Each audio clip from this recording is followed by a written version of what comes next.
Hello and welcome to Underlords universe. I am a member of a kind of creative conclave called Underlords of the Overworld, and here at this channel, we like to talk about the stuff that inspires us to create our own stuff, our own music, and our bass player writes novels. And if you'd like to support our channel, if you're new to our channel, new to our stuff, I'll put some links down below to Bandcamp and Amazon, and subscribe, like, do that whole thing. And more on that maybe at the very end. But if you stumble across this, you're probably here because you might be a Ghost fan, or maybe you're not. They're pretty controversial. A lot of people hate them. And but they have this new live album right here, right now, which is a soundtrack to a film. And our honorary underlord, who's going by the name I Had Ghost. How you doing over there, Travis? I'm doing really good. How Yeah. about you? Uh, Black Sabbath aficionado. If you haven't seen our series on Black Sabbath, check it out. He's in that. And he and I have both been kind of longtime Ghost fans, really Ghost fans from the beginning, which is a rare thing I think that people of our age bracket can say. I mean, I can honestly say I've not been a Kiss fan from the beginning because I wasn't yet alive when Kiss's first album came out. I was I think I was born a month after Kiss's second album came out. So, they were 10 years into their career when I got into Kiss, essentially. And here we are over 10 years into Ghost's career, but you and I have been following Ghost pretty much since day one, right? Yeah, I can trace it to an exact Facebook message a friend sent me. A friend I kind of, lost contact with or whatever, and he just goes, "Hey, have you heard this band Ghost? You should check them out. I think you really dig them." And he knows me from way back. We got into King Diamond around the same time and Black Sabbath and all that stuff. And so I go, okay, I haven't heard from him for a while, but he thought of me. And I'm pretty sure I went to their MySpace. I don't think Opus Eponymous was even out, or it must have just come out, but only in Europe, Mm. only in Europe. And I couldn't find it. And so I listened to like MySpace, and it was either Ritual or Death Knell or whatever. And I'm going, oh my God, Mhm. this is this sounds like early Merciful Fate because Merciful Fate was a juxtaposition of a punk band the guitarists were in, and then of course King Diamond that had a little bit more Uriah Heep, Deep Purple influence, and then of course the gothic, the occult sort of leaning or whatever. Yeah. And I'm going, and I didn't even know that the dude dressed, like with the mask and everything. And I'm just, and at that point, I just scoured the internet. I was like, okay, who is this band? And you couldn't find anything about them. Maybe in some message board, like some people were like, yeah, rumor is some of the members are in a band called The Portrait. I go, well, that's fitting because King Diamond has an Oh, album called The right. Portrait. Yeah. Yeah. And I looked them up, and Portrait's a good band, by the way. And then another one was, oh, now I can't even remember. Um, and you just didn't know. And I honestly started thinking, I was like, is this honestly a band from like 1978 that just never went anywhere? And it's just now coming out. And it was the most bizarre thing. You could import the album for an exorbitant cost, but I was broke at the time. So I'm just sort of like, okay, I guess I'll just listen to these like four songs on MySpace. Hmm. And one day I was at FYE. Do you remember Oh, yeah. FYE? Yeah. Oh, yeah. Yeah. And there was the album for like $10, brand new. And I couldn't believe it. This would have been latter part of maybe 2010 or something like that. 2000, actually 2011 by this point. And fast forward, all of a sudden they announced that they're touring with Enslaved. And I'm like, well, I gotta go. And then it turns out Dream Theater is one of the very first dates of the dramatic turn of events tour is in Chicago on the same night. And I Oh, had no to make a kidding. Oh, I didn't decision. realize that. Yeah. And I chose Dream Theater and I don't regret it. But then Ghost came back through on a headlining tour it just in small clubs, 13 Dates of Doom, and I was there, and it was life changing, and I still didn't know that much about them. Yeah, So so you saw the 13 Dates of Doom tour, the first headline tour of Ghost through the States.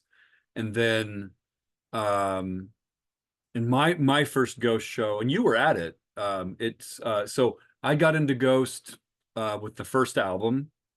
I was not aware of them with their the MySpace stuff. It was the first album had been recorded and then released here in the States. I think it came out maybe 6 months or so after it came out in Europe on Rise Above. yeah, it was a long time. And you know, I got it and I was just absolutely enthralled with it. It was one of those albums I couldn't stop listening to. Oh yeah, But and then of course there was the wait for the sophomore album. And yeah, we went and saw Brent and Josh and I went and saw that tour up at Mill City Nights in Minneapolis, and I think you were there, weren't you? yeah. I went to Minneapolis for one show. It would have been on the Infestesium tour or whatever that was called. Infestissimum. Yeah, that's Mill Infest, City what? Nights. Yeah, yeah. I It, don't know. yeah, it was a club where you walk up the steps, and you went in, and then there was like a stairwell that went down to like where the merch was. And you had to go up another flight of stairs. It Yeah. was kind of a weird club, and there was probably only a few hundred people there, but I Well, was just it was just amazing. I thought it was I know just we were at the same show in Madison before we knew each other, yeah, okay. right? Yeah, yeah. Yeah. I went to one in Minneapolis. I don't know. I don't remember. Honestly, it's Well, been a while. I've seen Ghost. I'd have to go back and look. It's 13, 15 times, something like that. So, Yeah, yeah, um, me too. but the cool thing about it is that as a theatrical band, it was kind of cool to see that those early years like that in these clubs. I mean, I saw them at the Double Door in Chicago, you know, which is a Yeah. bar. And you know, whether I it's saw him at the Bottom Lounge, yeah. which I don't think I've ever been to the Double Door, but the Bottom Lounge, it's actually kind of it's got a big-ish restaurant in front. Of course, it's called the Bottom Lounge because you're underneath the L tracks. Oh, And okay. I went by myself. 13 Dates of Doom, tickets were $13. And I bought two, but my wife couldn't go. She's my girlfriend at the time. So I tried to get my friend to go that just likes going to shows, but it was a work night. Hmm. And back then, I was my first year at the job, trying to save up all my sick days or whatever. I was like, I was going to go there, drive home, sleep for 3 or 4 hours, hopefully, and go to work the next day, which I did. And I mean, hey, when you're in your 20s, I think I Right. still had a couple years left in my 20s at that point. And um, but I pull up and I'm going, how far am I gonna have to like walk from the car or whatever? Parked right across from Ghost's bus. No, no kidding. And it was just right out front because there's no other place to park in that Yeah. weird, area. And it was sold out, dude. I walk up and there's people like asking for tickets and stuff, and then a guy comes up to me, he's like, "Hey, you need a ticket?" Oh, I was like, "I got two. I'm actually looking to unload one." He goes, "Oh, there's people that are, you know." So I go inside and I eat, and the food's actually pretty good there. And I find a guy, and I felt bad because I don't like to ask for more money, than I paid, but I was also broke at the time. I think I asked for like $25 for it. Wow. You know, So you really, yeah. 100% increase. Yeah. Um, but and so that paid for my meal, and of course the merch. They were so unprepared for this tour. They hardly had any shirts at all, and like they sold out the first couple shows, and I had to get a large Ghost shirt. And by that point, I was an XL. I could still fit into a large, but it'd be Mm. a little tight. But I forgot this is a European large, and the Oh, yeah. Europeans Right. tend to be a little bit smaller than Yeah. Americans, both weight wise and height wise. And so Oh, there yeah. was a couple. I wore that shirt proudly, but at a certain point, I'm like, I can't be proud about this anymore. I'm busting into it. Well, So yeah. And the cool thing is, you know, we both got to see Ghost do these shows at these, you know, small clubs, these, and then into the theaters and stuff. And I remember talking with Josh and Brent, and we would say like, man, this band, I mean, they're great, but could they ever really end up headlining arenas? I mean, with their kind of shtick and everything, Oh yeah. and we just, I really kind of doubted it. But so here we are, all these years later, and by and large, for the most part, I think both of us have stuck. Well, I can say for myself, I've pretty much stuck with them.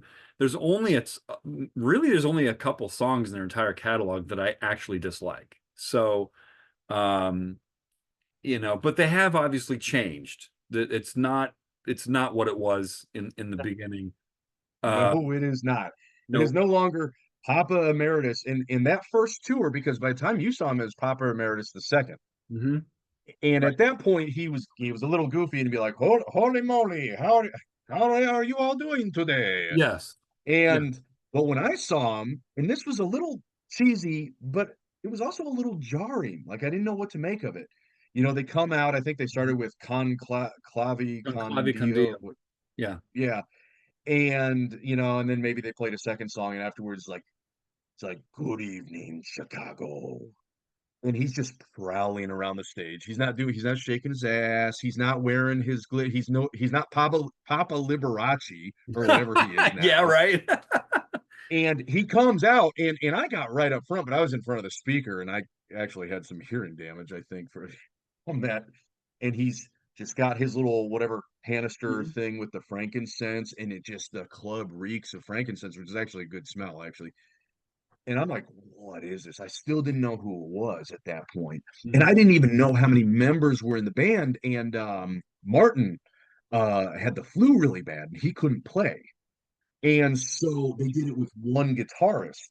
And Papa even said, "Tonight we are one ghoul down." And I didn't know what that meant. Like I didn't know that meant Yeah, like we're supposed to have one more ghoul than we actually have. right. Um, but it was just and like when the lights went down, the crowd, there were these like drunk guys that just started going, "Satan! Satan!" The whole club started chanting Satan. And I'm going, like this, I didn't know anybody outside of me listened to Ghost. Of course, I'm in, the middle of nowhere, Iowa, and here I am in Chicago, so obviously Yeah. they're a little bit more hip. Well, And they're singing along to the songs. And by the way, the biggest disappointment of all is not him wearing a glitter coat. It's not anything even Ghost has done. The biggest disappointment of all is that Satan Prayer, probably my favorite Ghost song of all time, in the middle when he played that, he even played that in a couple of the arenas that we saw him in or whatever. mhm. He does the part where everybody's supposed to chant "Hear us Satan pray," and Yeah. very few people do it because a lot of the people now they're like, I don't really like the first song. But that night in Chicago, everyone's going, Well, and okay. it was in if you go back and look at the videos, you can see Tobias. He can't believe it. He's like going like this, and he's like the energy that night was unreal. And And yeah, I mean, I experienced pretty similar stuff at Mill City Nights, at the Double Door, at the theater in Madison with Skeleton Witch opened up for them there and stuff. But here's the thing. I mean, there's an element of humor in Ghost that is right there from day one. And I don't know if people caught on to some of it right away, but he's definitely ramped it up since then. I mean, to me, the whole idea of a kind of a skeletal deceased pope leading a rock band is just on its face, just kind of funny. So, and I um, take the opposite view because it's like, yeah, you can't take it too seriously, of course.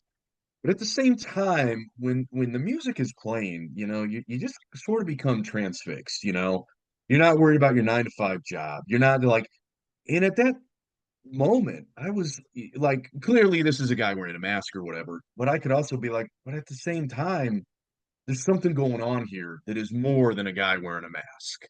The energy, yeah, the druid looking people, the nameless ghouls that are yeah. playing these vintage instruments and the orange amps. Like I kind of felt like, am I being So, like transported back in time? And in a way, That's how I felt at the time. And in a way, it it's sort of become true because I always wondered what was it like for the people in 1969 to have seen Black Sabbath or Led Zeppelin or Deep Purple or whatever, to be like I was there on the ground floor Yeah. when these legendary, just life altering, world altering bands had come out and played Smoke on the Water riff for the first time or whatever. And it's like, in a way, now I know what that's like. I'll never know what that's like for probably any other band, but I can say I was there. Yeah. I even met several of the members. Um, and Have- Having said that, though, every one of those bands that you mentioned, Black Sabbath, Deep Purple, Kiss, etc., they've all morphed and changed yeah, so drastically throughout their careers. And there's going to be people who were with those bands at the beginning, and they're going to say, well, I didn't like this change, or I didn't like that change, or I didn't like. yeah. I don't like Tony Martin. Right, which is funny because you and I, as fans of Deep Purple and Sabbath and stuff, by and large, we kind of accept all of those changes Yeah, and stuff. And I'm kind of that way with Ghost. Like, to me, the thing that makes the early Ghost stuff great, I mean, I don't really disagree with what you're saying there, but you couldn't keep doing the same thing over and over and over again. So it's just a question of, if it's going to change, do you like the change?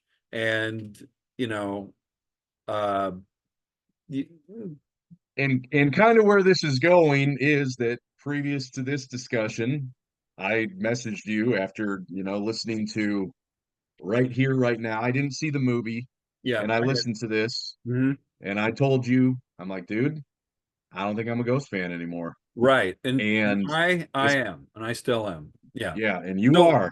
so with that, let's get into the album itself a little bit. Okay. And I'll full disclosure, I haven't listened to it for a hot minute here. It's been a few weeks since I've actually listened to it. But one of the things I want to point out, I think that he is so good. Tobias Forge is so good at making homages to things. Obviously, a lot of the T-shirts and stuff to classic films and all that kind of stuff. But I thought this was actually really great. Okay, so the back of the album, side one, side two, side three, side four.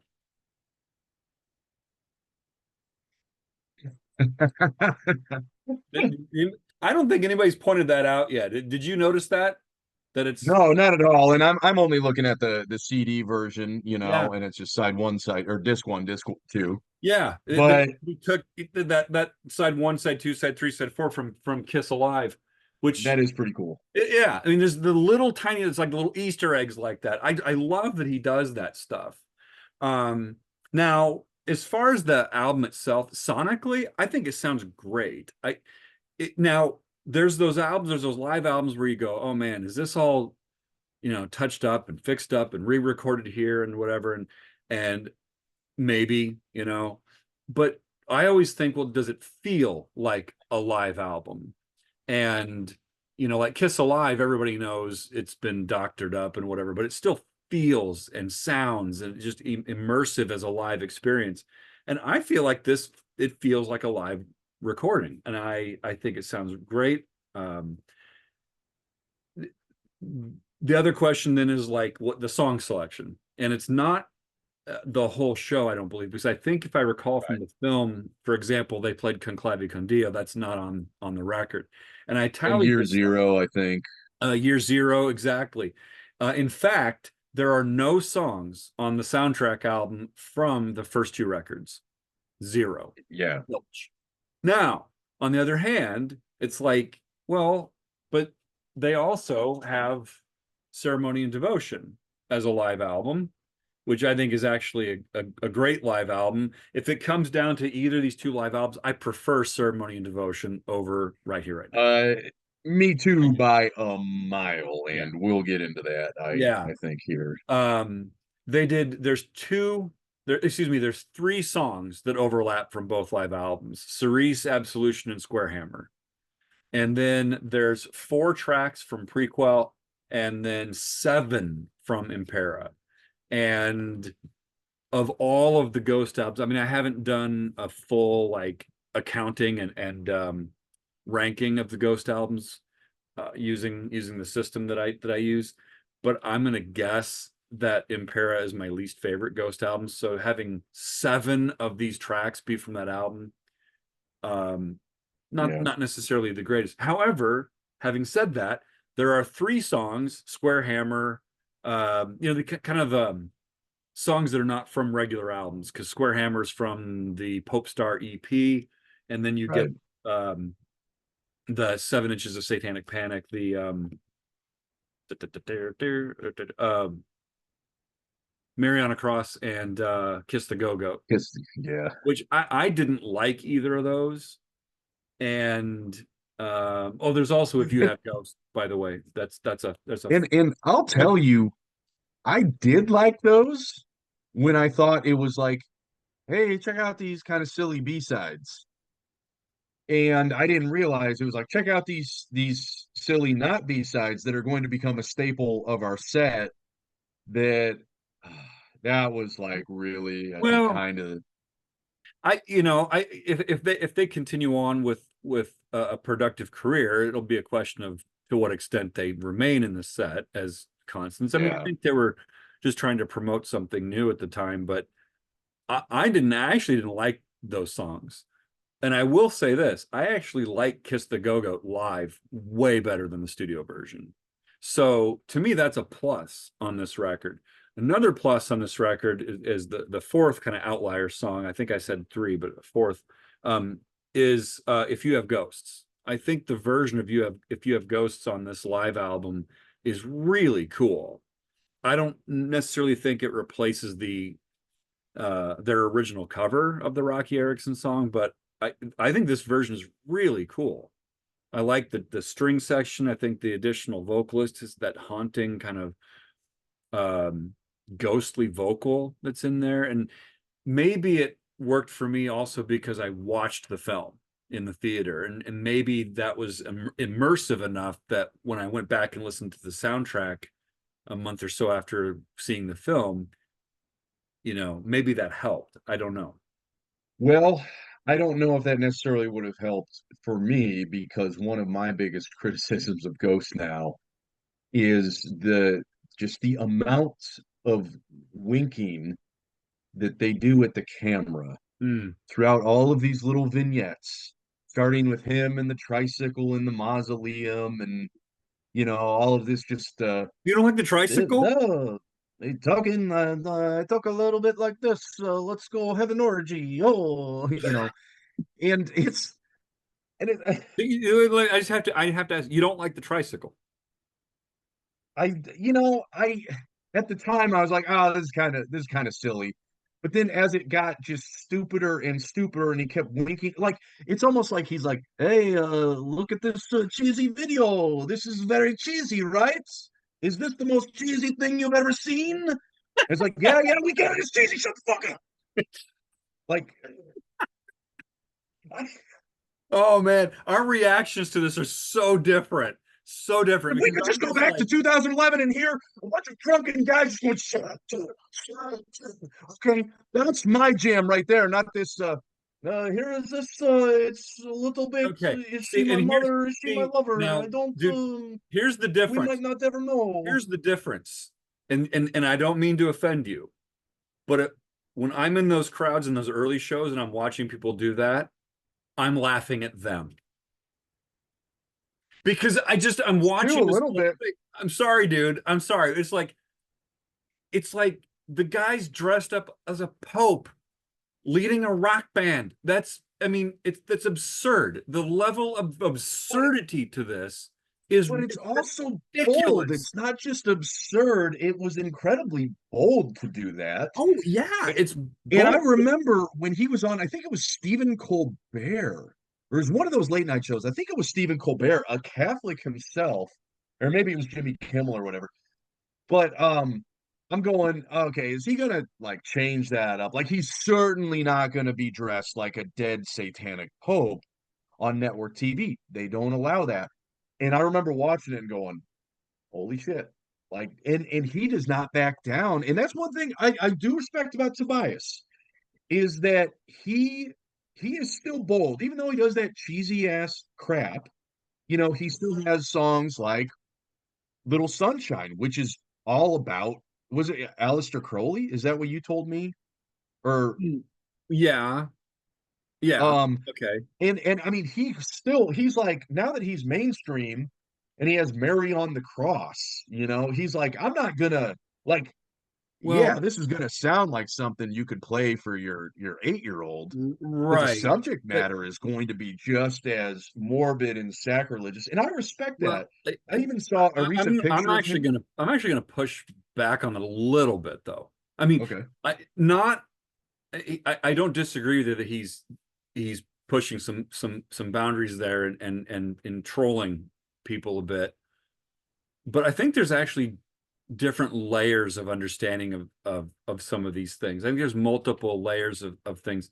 And I don't think, despite the kind of the tone that they set, that things are actually as overtly, maybe not overtly is probably not the right word, but it's really, I think a lot of this stuff is actually commentary on humanity Oh rather yeah. than being like some sort of like overt Satan worshiping thing. Because Well, right. And I don't when think we it. when we can do a whole thing on their whole catalog later in another episode, but because I want to kind of want to get back to the live album thing, but the these all of these albums are like concept albums, and you may not necessarily like or support, you not you personally, but a person may not necessarily get into the aesthetic or the idea behind the concepts, but there these are, I think, commentaries on human societies. And so I think there's a certain level of depth, even despite some of the comical elements in the live presentations, because like the last album, Impera, I mean, it's really a dominant theme is about the rise and fall of empires. And Well, even The Future is a Foreign Land, the lyrics are very, yeah, I mean, I didn't like the song, so I only listened to it like twice, but I remember thinking, okay, these lyrics are, I can get behind this. As far as, I don't remember specifically, but it's a commentary on society and where we're going as a society and all of that. So, and I never meant to say like he was just like, hey, look how sacrilegious this is. Like, I'm gonna offend everybody. I mean, right. he's always had, I mean, he's a very intelligent person. So clearly, yeah. But but to go back to the idea about the original album, and I remember seeing, images and stuff like that. It's like, this, what is this thing? But when you have in a song like Death Knell, when he actually spells out Satan like it's a football high school football cheerleading, I mean, it's like, come on, man. That's like anybody who's taking that uh, seriously. But people do take that seriously. I mean, I actually have an album of like a satanic mass from Anton LaVey in the 60s. And I'm not saying I take it seriously, but I've listened to it, and people did that kind of stuff. I mean, there is a subset of society that does that, and the fact that he's buying into it the, the whole way is kind of intriguing to me. You And know, so if not like I was sitting there going like, "Oh yes, Lord Satan" or Oh no, whatever. of course not. But so if I But anytime King Diamond is singing about Abigail, the demonic baby or whatever, I want him to put everything into that. And for that moment, I want to believe that there was a demonic Abigail in 1777, and all that. And then afterwards, I can talk about, yeah, it's a cool story or whatever. yeah. But in the moment, though, he really sort of sold it. And I do think he believes in, at least as far as what you said, the commentary Hmm. about the rise and fall of empires, and he spins it in such a way. And he has even said in interviews, like, I don't know if he is a Satanist, but he has spoken as Satan as like an entity, or I don't know if it's like the Leviathan type or whatever, kind of intelligently. I don't know. Have you ever heard that interview where? Um, no, no, I can't speak to hearing that specific interview, but I have read an interview where he has specifically said that he's not anything, but that he does believe Okay, that there is something. So he no, might have. I have never seen or heard him claim any kind of actual, whether it's theistic Satanism or atheistic Satanism. I've Yeah, never seen anything like that at all. I think he was. I don't know if he was speaking to him being a Satanist, but it was like what Satan represents to him, or like something like that. I don't know. And I remember thinking like, okay, this is kind of bold because that was when he was getting more mainstream success. And to be perfectly honest, it might have actually been when he was dressed as a nameless ghoul before he came out and said like, Mhm. yeah, it's me, guys. Tobias Forge, you know. Yeah. So I don't know. That'd be interesting to go. I'll try to look that up. But I mean, the guy's bold that he's not backing down from that stuff. Despite the fact that this a lot of the stuff sounds like Swedish pop. Which, by the way, let me just say, if I can, let's go back to the album here. And can I tell you one of my main criticisms here Mhm. Yeah. is, well, first of all, the fact that I really don't like Impera for the most part. There's two songs I like. Little Sunshine, I actually feel like could be on another Ghost album. It's an excellent song. Hmm. And then that Spital Fields, whatever, Russ, but I yeah, kind of like that. I kind of like that. I don't think it's great. Um, you don't like but Watcher in the Sky?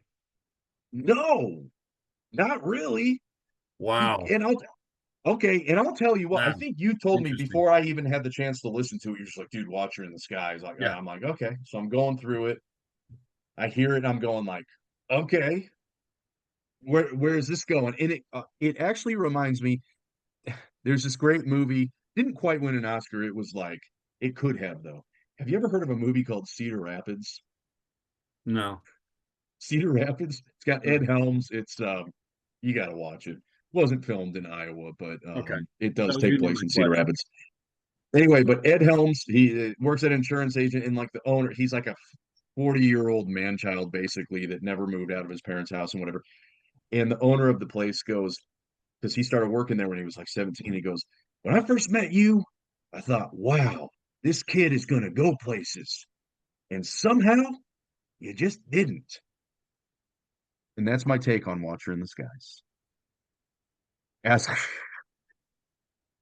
as I'm listening to it, I keep like, it's like, okay, this is building up to something. The riff is kind of cool. And then it does that, and like, I thought that was going to build up somewhere. I'm like, okay, let's go through this a few more times. And then it just doesn't. And then there's the chorus, and I'm like, that's a okay chorus, I guess. And it builds and it builds and it builds, and then it just stays there for the Hmm. rest of the. I Interesting. I mean, but that's why, I mean, people react differently to music. I actually think my only criticism of the song is that at the end of the song, I think, and I'm speaking of the studio version, but I think that the chorus should have. I just watched a spider descend down across my oh room. wow, But sorry, so I was gross. distracted there. I think that the vocal and the chorus should have actually cut and just let the riff during the fade out. That's the only thing I would have changed in that song because I actually love it. I give that a 5. I've loved that song. Um, So, but and but it's on this live album. So, it, but like I was saying though, I mean, yeah, the fact that a lot of this is from Impera, and you said it might be your least favorite Ghost Mhm. album. but I still like Yeah, it. for me, for sure. I just don't like it. I don't like it at all. It's much too poppy. But here's the thing though.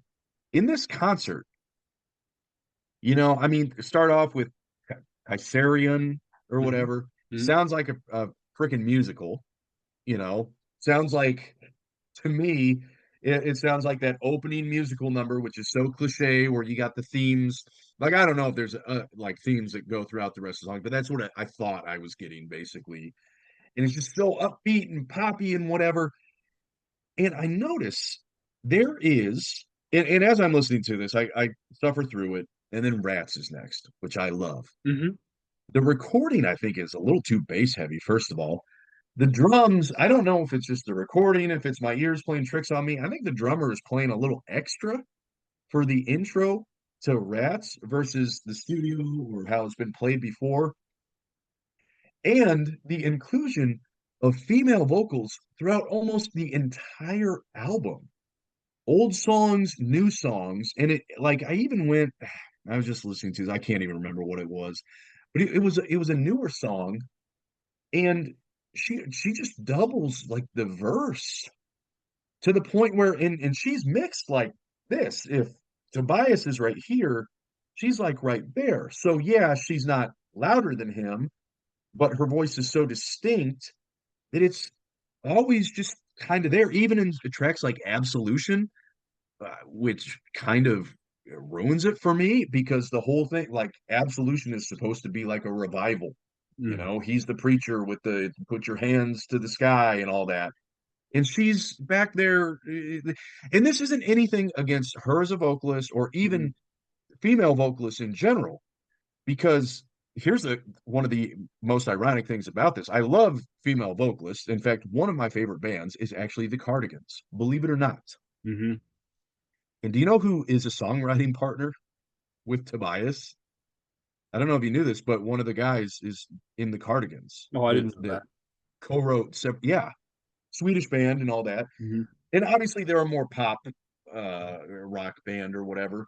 But Blood Ceremony that opened on the 13 Dates of Doom, that's a female fronted band, like a metal band. So women obviously have a place in metal. I just don't think that she has a place in these songs, especially because like that's not how they were recorded, you See, know? I have a completely different view of that. Absolutely different view of that. I don't want it to sound exactly like the record. Otherwise, I just listen to the record. I mean, to me, that's the cool thing about live albums is that they're different versions. And it's not Yeah, that but I'm DJ. not saying it needs to be exactly like the record, but Well, I mean, that just gets down to, a matter of taste. It's like, you like the slight variances or you don't, or, but you this know. isn't but this isn't a slight variance. It is what I'm getting at. Well, And to if you me, like it, that's fine. yeah. But man, it's just it takes away a lot of the power from. And Tobias, he's such a weird vocalist in the sense that he's kind of a weak vocalist, but he's also Mhm. kind of a strong vocalist. Like his weaknesses actually kind of come around as strengths. Um he has a little bit of like a nasally quality or Mhm. whatever, and it makes it more distinct, it makes it more unique, and that's a strength. So I don't know if he thought, because he never intended to be the front man. He didn't even want to be Papa Emeritus. He Mhm. actually asked one or two other people if they would be Papa Emeritus before he goes, okay, fine, I'll do it. Right. I don't know if that's because he wasn't confident in his vocal abilities or whatever, but I don't know. If I'm listening to Ghost, I want to hear Papa, and sure, other melodies have some. This reminded me of, okay, this is a vocalist I know you're a big fan of, Axl Rose. Oh, yeah, right. Sure. I actually do love Guns N' Roses, but they become the biggest hard rock metal band, of the late '80s, early '90s, and basically they got just promoters just being like, here's a whole checkbook of blank checks, do whatever you want. And Axl Rose goes, okay, I want an orchestra, I want background singers. I mean, Mhm. have you ever seen the movie Walk Hard, No, the Dewey Cox story? no. It's actually pretty hilarious. He does the kind of same thing. He Mm. wants to do world music, and he's like, I need didgeridoos. They're like, well, how many? He goes, 50. And so it's almost like now Tobias is just like, oh, sweet, I can have a whole bunch of background singers. Like, we before we were just six or Mhm. five ghouls, and then me. Like now, like let's get more keyboard players, let's get more background vocalists, and it's like, okay, do whatever you want. You've earned it, but that is so far removed from the Ghost that I like. And like you were saying earlier, Yeah, and we've talked. If anybody is watching this and they, go back and listen to our Black Sabbath discussion, you'll find that one of my favorite albums is Tony Martin fronted. Yeah. Another one is Dehumanizer. It's not even Heaven and Hell Dio era. It's Dehumanizer. So I'm not saying it has to be exactly like the past, but the way they've done it is just so much of a fork from what my interest is. That's I'm just I don't I'm not a fan anymore. Yeah. And that's fine. And I am. I mean, I see where the you know, it's to me it's all a matter of degrees. It's not like I'm going to sit here and say, well, you're wrong because first of all, you're entitled to your own opinion. Second of all, it's not as if the things that you're saying are factually incorrect. It's just a matter of to what degree do I like them or accept some of those changes.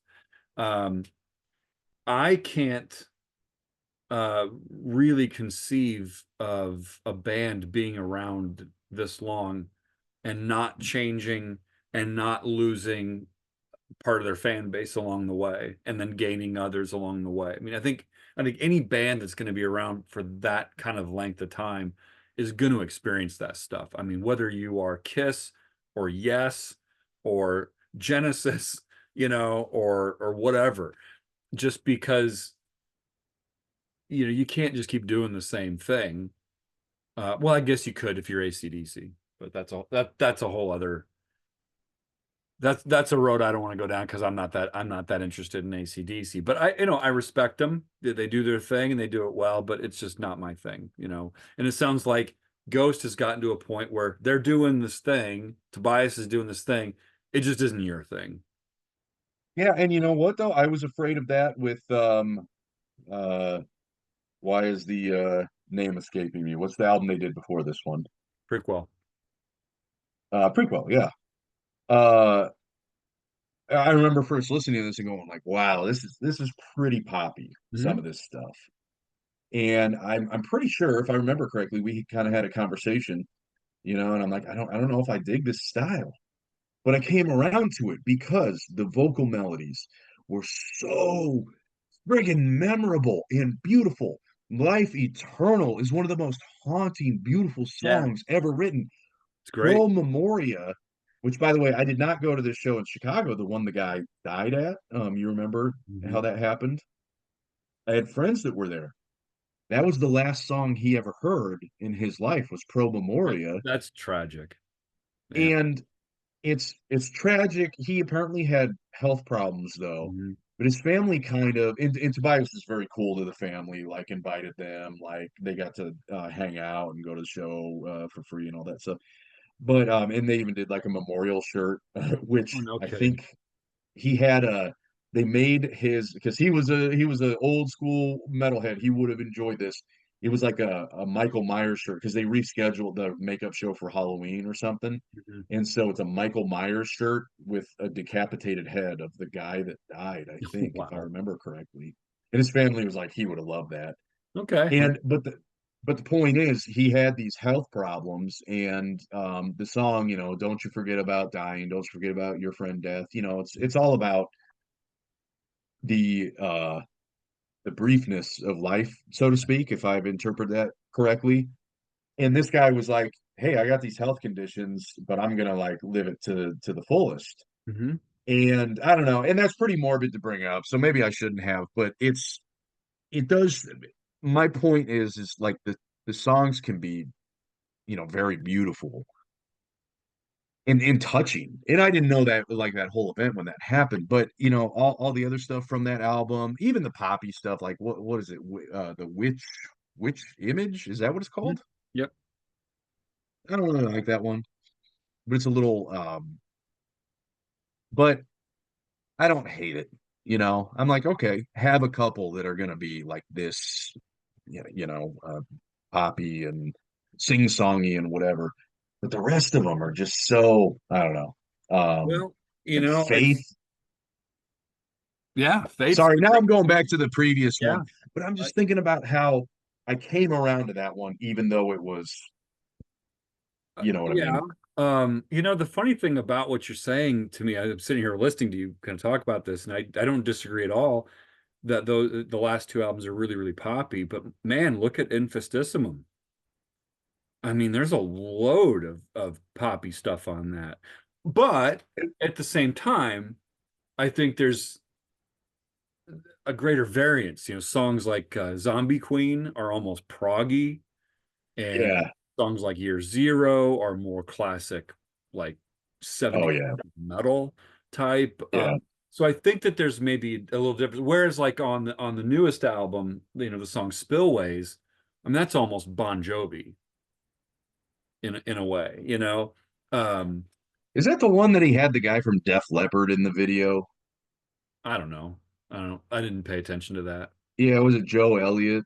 He did Yeah. something with Joe Elliott, and I didn't pay any attention because it's just not my thing.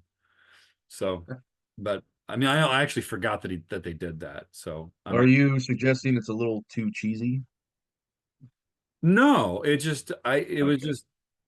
it was just okay. So Joe Elliott did a vocal on a different take of it or something, and I was just like, okay. I just didn't bother to listen to it because I'm not really a Def Leppard fan. So I mean, Pyromania is okay, but you know, so Vivian Campbell is one of my, in my opinion, one of the most underrated guitarists. Um, but part of that is his own doing because he ended up joining Def Leppard and kind of played second fiddle. yeah. Well, if I want to Um, listen to Vivian Campbell, I'll listen to Last in Line or the Dio records. So, yeah, but yeah. But so it's just I think that this album is emblematic of a band, really of a band leader that's taken his band to um heights that are way beyond what we would have imagined when these guys started off, when Tobias started off with the original band, which of course none of those guys are currently involved at all in any way, shape, or form. Um, yeah. it- Although, and it's a technically whole though, different monster. It's a whole different yeah, creature, and it's kind of like you know maybe this is a bad analogy, but it's like if you're a big fan of Boris Karloff, 1931, Universal Monsters, maybe you're not going to really like Abbott and Costello Meet Frankenstein. yeah. Uh, we didn't talk about the elephant in the room. What is that? 20s. Oh, that's my least favorite Ghost song I think of all time. As a matter of fact, that's one Ghost song I actively do not like. That, Don't like it. yeah, yeah. You know what's I funny? can I can respect it from a compositional point of view, and from a playing standpoint, I can respect it. So like musically, compositionally, playing wise, I can respect it because there's some interesting things going on in it rhythmically Yeah, and all that kind of stuff. But as a matter of taste, not my thing. I don't like it. it actually kind of reminds me of Marilyn Manson, believe it or not. Because for a while he was doing this whole like vaudeville type of 20s sort of shtick, and he would have these. And I actually like a couple Marilyn Manson albums, regardless of whatever personal crap he's involved in or whatever. Yeah. But when I hear 20s, I'm just brought back to, I think it's either Golden Age of the Grotesque or Hollywood. I can't quite remember. One of those two albums kind of has some vaudeville sort of, Really? and I hear this ghost stuff, and I'm just like, I, it's just kind of weird being Yeah. reminded of Marilyn Manson because previous to this, it's like, oh, that reminds me of this, Merciful Fate song or this or that, well, whatever, and it's like, oh, Marilyn Manson, okay, That's interesting. I wouldn't know because I have never listened to a Marilyn Manson album in my life, so I don't have that frame of reference. Uh, yeah, but I will say I'm kind of just looking at my notes here. Uh, the other thing is if you just listen to the live album right here, right now, whether you like it or not is really a matter that comes down to the songs themselves. The video, the movie takes so much more um the kind of the lore that he's created around the idea of the clergy and the popes and all that stuff. And conceptually, I think it's whether one likes it or doesn't, whether he thinks they think that he's jumped the shark on some of the comedic elements or whatever. I think there's a certain brilliance in how he's kind of created this lore and woven together these characters. And to that end, I really like it because there's something to kind of sink your teeth into, to dig into a little bit. Um, I could see where it could be just an annoyance or a distraction to someone who doesn't get into it, though. And that isn't, I think, something that's, I don't know if it's a pro or a con. It is what it is, you know. Um, but And here's what I'll say about that. I'm at least loyal enough to everything Tobias has done up to this point. I'm still gonna buy the DVD when it comes out. And the next album or EP, considering he's probably gonna come out with five more cover songs. That's his whole business model. It's getting kind of old at this point. Um, but I'll pre-order that. I'll get it right away.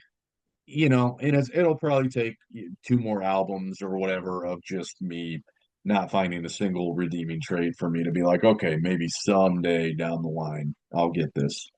Um, well, I have found very few bands that I get into in the long haul. If there's an album that I don't quite like, it's usually a one-off or a two. It's like I mean, even bands, I mean, you take Kiss, right? It's like when Creatures of the Night came out in 1982, it was mostly ignored, right? And a yeah. lot of the fan base had just kind of drifted off. Looking back on it, people kind of say, well, it's a return to form. And it's like, it's actually not, because there's nothing prior to Creatures of the Night that sounds anything like Creatures of the Night. I mean, it's like you can't say that Rock and Roll Over, you know, Yeah. Dress to Kill is anything like it's, but they found something kind of new that kind of gave them a new start or rebirth. Although Um, I think attitude wise, I think there's an argument that could be made that Creatures is kind of a return to form attitude okay, wise. So attitude wise, yeah, yeah. But I mean, a lot of these bands do this. I mean, I think there's just as good of a chance with the next Ghost album that you're just gonna say, nah, I don't like it, I'm not on board. Or yeah, I think it's just as easily, just as possible that you'll go, yeah, this one I actually like more than the last one, you know? And who knows, maybe I'll be the one kind of going, I don't like it. I mean, I actually agree with you that their last album is probably the least of all of them. So you know, it, I'm not a huge fan of ranking, but I can make this very easy. You yeah, know, Impera, I can never pronounce it. Infest, say it for me. infestissimum. Start with Infestissimum. infest isumum. Infestissimum. Yeah. There you go. You remember? Work Do you on your remember Latin, man. Work on your Latin. he wanted to call it the sound of doom to come or something like that? And his band, I didn't know in that. those emails when they sued, his band, he's obviously the band leader, writes the vast majority of the stuff and the creative direction or whatever. But the band was like, dude, no, Sound of Doom to come. And he even put like a little frowny face. He's like, okay, I'll go with something else. Put like a frowny face in the email. And so for all the what's said about, well, the band wasn't very involved and they wouldn't, it's like that band saved us from the second album being called The Sound of Doom to Come or whatever, something like that. That's So anyway, that's Infestissimum, yeah. and then the remaining three at a tie, way up high. Opus, Meliora, and Preco. So Well, that just shows right there. If you like prequel more than infestissimum, that shows that for your taste they can kind of ebb yeah, and flow a little bit. So yeah. yeah. And like I said, Life Eternal and that kind of stuff. I mean, that did it for me because even though it was so different, and yeah, it was a fork, I guess you could say, but the melodies were so beautiful. The lyrics were so meaningful and thoughtful and whatever. It's like, okay, it doesn't need to sound like Opus, Hmm. you know, to match that. attitude, so to speak, Yeah, the return to form, and not that they ever strayed that much from it or whatever.